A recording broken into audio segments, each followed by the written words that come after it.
और इस वक्त ईरान इजराइल तनाव से जुड़ी हुई सबसे बड़ी खबर सामने आ रही है पश्चिमी मीडिया से, जिसके मुताबिक ईरान इजराइल पर हमले की तैयारी कर रहा है। ईरान इजराइल पर यह हमला ड्रोन से कर सकता है। द टाइम्स ऑफ इजराइल में छपी खबर के मुताबिक ईरान पिछले महीने सीरिया में मारे गए अपने 2 रेवोल्यूशनरी गार्ड्स का बदला लेना चाहता है। इसके साथ ही अमेरिका का यह मानना है कि फिलिस्तीन और इजराइल के बीच तनाव को ईरान ही भड़का रहा है। ईरान की मदद से ही हमास गाजा से इजराइल पर रॉकेट दाग रहा है। इसके साथ ही ईरान लेबनान से इजराइल पर हमला कर रहा है। ईरान के खिलाफ अमेरिका ने एक्शन के लिए परमाणु क्षमता से लैस सबमरीन फारस की खाड़ी में उतार दिया है।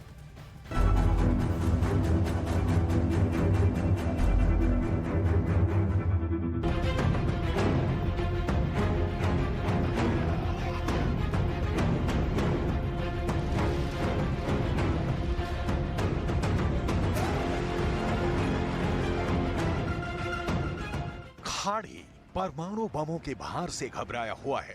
इजरायल के अल अक्सा मस्जिद की कार्रवाई के बाद परमाणु बमों का जखीरा खाड़ी पहुंचने लगा है। यूक्रेन युद्ध की तरह यहां भी खिलाड़ी वही दो हैं।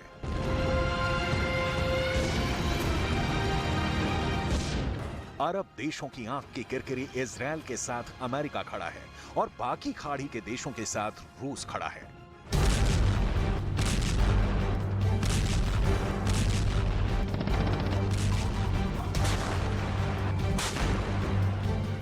तस्वीर देखिए, समंदर के भीतर से परमाणु बम बरसाकर किसी देश को खाक में मिला देने वाली अमेरिकी सबमरीन खाड़ी में हुंकार भर रही है। उधर रूस का नंबर 1 पानी का खिलाड़ी एडमिरल गोश्को सऊदी अरब में हैंगर डाले खड़ा है। इतने खतरनाक युद्ध के हथियारों की तैनाती का सीधा मतलब है खाड़ी में कुछ बड़ा घट सकता है, ऐसा जिसकी सोच कर भी रूस सिहर जाए। अमेरिका के परमाणु बमों से लैस सबमरीन का खाड़ी में होना ही अंदेशा देता है कि जाने क्या होगा हमारे।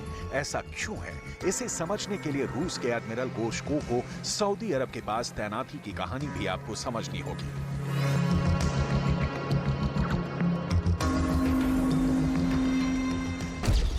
अमेरिका ने जिस सबमरीन की तैनाती की है उसका नाम है यूएसएस फ्लोरिडा, जो कि एक परमाणु संचालित जहाज है जो 154 Tomahawk land attack cruise मिसाइलों को ले जाने में सक्षम है। यूएसएस फ्लोरिडा अमेरिका की 5वीं फ्लीट में शामिल होकर खाड़ी पहुंचा है। यूएसएस फ्लोरिडा जंग में कितना क्षमतावान है, अगर समझना है तो इस पर लादे गए उस वेपन की क्षमता जाननी होगी जिसे परमाणु बम कहते हैं। टॉम हॉक कोई ऐसी वैसी मिसाइल नहीं, क्रूज मिसाइल है जो ईरान पर परमाणु बम गिराने में तनिक सा भी इधर से उधर नहीं होगी। इस तैनाती का मतलब ईरान बहुत अच्छी तरह समझता है और रूस यहां उसका सहायक बन गया है। फ्लोरिडा की तैनाती के पहले रूस का एडमिरल गोश्को सऊदी अरब पहुंचा। इतिहास में यह पहली बार हुआ कि रूस का इतना बड़ा जंगी जहाज सऊदी अरब में रुका। यह मैसेज बहुत लाउड एंड क्लियर है।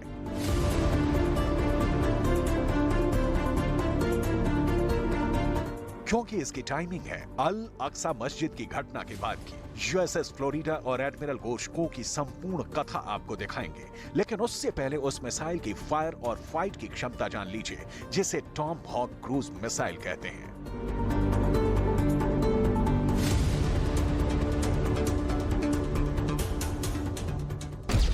टॉम हॉक एक लंबी दूरी की सभी मौसम में मार करने वाली सब सोनिक क्रूज मिसाइल है।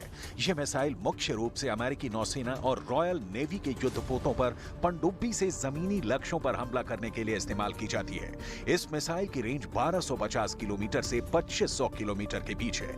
क्रूज मिसाइल होने के कारण यह समुद्र की सतह से काफी नजदीक उड़ान भरती है। इस कारण दुश्मन के रेडार टॉम हॉक मिसाइल को जल्दी से डिटेक्ट नहीं कर पाते। टॉम हॉक मिसाइल को एडवांस नेविगेशन सिस्टम के जरिए गाइड किया जाता है। मिसाइल की लंबाई 5 फीट होती है। मिसाइल की स्पीड 1416 किलोमीटर प्रति घंटे तक हो सकती है। इस मिसाइल को पारंपरिक और परमाणु वॉरहेड से लैस किया जा सकता है। यूक्रेन की जलती जमीन को जलाने और बचाने वाले अमेरिका और रूस दोनों खाड़ी देशों में टकराने के लिए तैयार दिख रहे हैं। अमेरिका को जैसे मौका मिल गया हो ईरान को सबक सिखाने का। इजरायल के खिलाफ अरब देशों के ताजा भड़काव ने जो बाइडेन को मैसेज दिया है कि यही मौका है कि जब ऑपरेशन डेजर्ट स्टॉर्म की तरह खाड़ी को एक बार फिर अमेरिकी ताकत से परिचित करवा दिया जाए। टॉम हॉक मिसाइलों की काबिलियत का एक छोटा सा नमूना और देख लीजिए।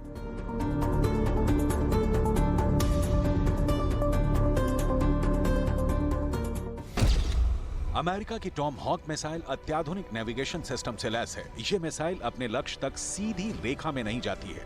टॉम हॉक मिसाइल अपने साथ 450 किलोग्राम तक पारंपरिक विस्फोटक लेकर जा सकती है। इजरायल इस वक्त 14-15 सालों का सबसे बड़ा हमला झेल रहा है। इजरायल के भीतर घुसकर आतंकी हमले हो रहे हैं। अल अक्सा मस्जिद की घटना के बाद पूरा अरब वर्ल्ड इजरायल के खिलाफ खड़ा है। यहां तक कि सऊदी अरब जैसा देश भी जाहिर है सबसे बड़ा साथी अमेरिका को उसी ने याद किया है।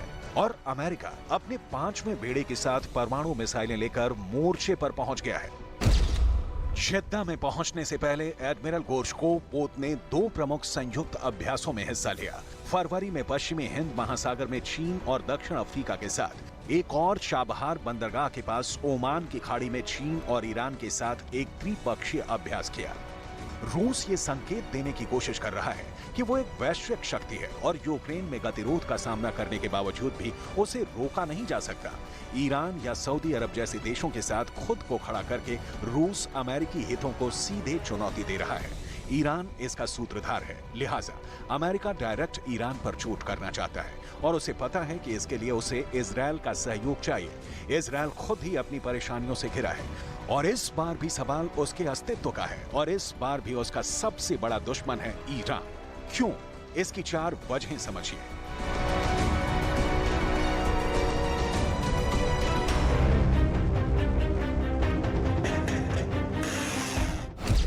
पहली वजह, ईरान के परमाणु शक्ति संपन्न होने का सीधा अर्थ है इजरायल के अस्तित्व को खतरा, लिहाजा वो किसी भी कीमत पर ईरान को रोक रहा है। दूसरी वजह, फिलिस्तीन मुद्दे पर ईरान ही सबसे बड़ा रोड़ा अटकाने वाला है। तीसरी वजह, ईरान पर इजरायल आरोप लगाता है कि वो मिस्र के रास्ते गजा में हथियार भेजता है जिसका इस्तेमाल इजरायल के खिलाफ होता है। चौथी वजह, इजरायल का ईरान पर यह भी आरोप है कि सीरिया और लेबनान जैसे इजरायल के पड़ोसी देशों को भी हथियार और पैसा ईरान से मिलता है।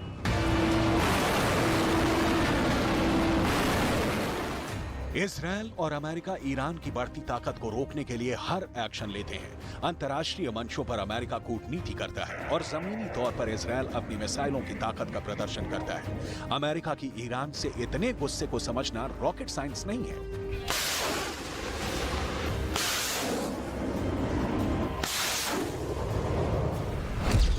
ईरान पर अमेरिका ने पाबंदियों की झड़ी लगाई हुई है। ईरान के परमाणु संवर्धन प्रोग्राम को रोकने के लिए अमेरिका ने ईरान के आर्थिक हितों पर सीधा चोट किया है। ईरान अमेरिकी प्रतिबंधों से ट्रेड में बहुत नुकसान झेल रहा है।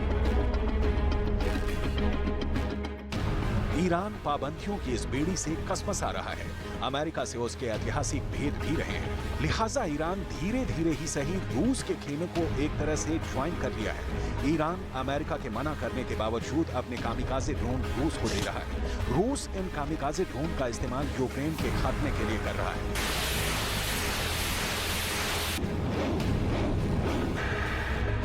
ईरान से अमेरिका बहुत चिढ़ा बैठा है। इसके 4 और बड़े कारण को पॉइंट दर पॉइंट समझना जरूरी है। पहली वजह, सबसे ताजा उदाहरण है चीन की मध्यस्थता में सऊदी अरब से उसका हाथ मिलाना। अमेरिका मानता है कि सऊदी से उसकी दोस्ती की पहल ईरान ने ही की थी और चीन को मध्यस्थता के लिए उसी ने बुलाया। दूसरी वजह, इजरायल के बचाव में ईरान के खिलाफ खड़ा होना अमेरिका की नेचुरल चॉइस है। तीसरी वजह, खाड़ी में उसके वर्चस्व को अब चीन सीधी चुनौती देता दिख रहा है। चौथी वजह, रूस, ईरान, चीन, सऊदी अरब, जॉर्डन, लेबनान, सीरिया, फिलिस्तीन, मिस्र, तुर्की जैसे देश सीधे सीधे अमेरिकी हितों को चैलेंज कर रहे हैं। इजरायल के साथ खड़ा होकर ईरान के खिलाफ एक्शन लेने का बाइडेन इससे बेहतरीन मौका मानते दिख रहे हैं। इस वक्त जिस परमाणु क्षमता से लैस सबमरीन को बाइडेन ने खाड़ी में उतारा, उससे पहले अमेरिका ने ईरान के साथ क्या किया, देखिए।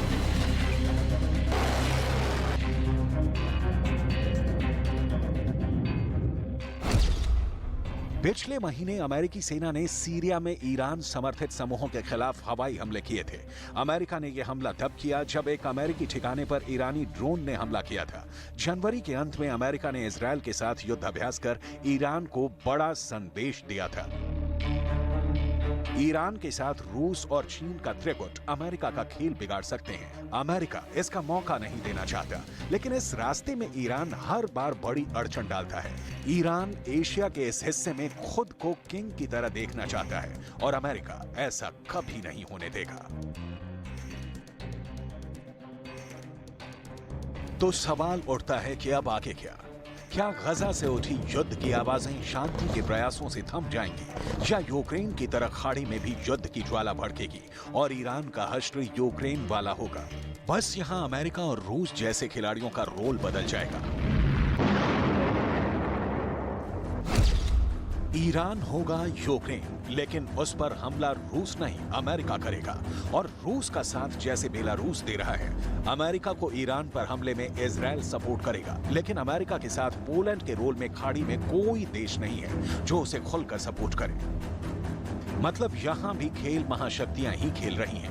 ईरान इजराइल बहाना बनेंगे और अमेरिका रूस के सीधे टकराव से खाड़ी खून खराबे का शिकार हो जाएगी। दुनिया भर के एक्सपर्ट मान रहे हैं कि इस वक्त ईरान के इब्राहिम रईसी और इजराइल के बेंयामिन नेतन्याहू को बहुत सोच विचार कर कदम उठाने चाहिए। एक छोटी सी चिंगारी भी युद्ध की ज्वाला में तब्दील हो सकती है, लेकिन दोनों मानेंगे ऐसा लगता नहीं। ईरान ने खुल्लम खुल्ला धमकी दी है कि सीरिया में इजराइल ने जिस तरह से ईरान के सैनिकों को मारा है उसका बदला लिया जाएगा। इधर इजराइल का कहना है कि ईरान आपे में रहे, वरना हमले के अलावा उसके पास दूसरा विकल्प नहीं है। ईरान और इजराइल अघोषित रूप से परमाणु शक्ति और युद्ध भड़कने की सूरत में एटम बम का इस्तेमाल हमेशा एक विकल्प होता है। अब देखना यह है कि अगले घंटों में ईरान या इजराइल क्या एक्शन लेते हैं, या अमेरिका और रूस से दोनों देशों के लिए क्या संदेश आता है, क्योंकि गल्फ में भी असली लड़ाई रूस बनाम अमेरिका ही है।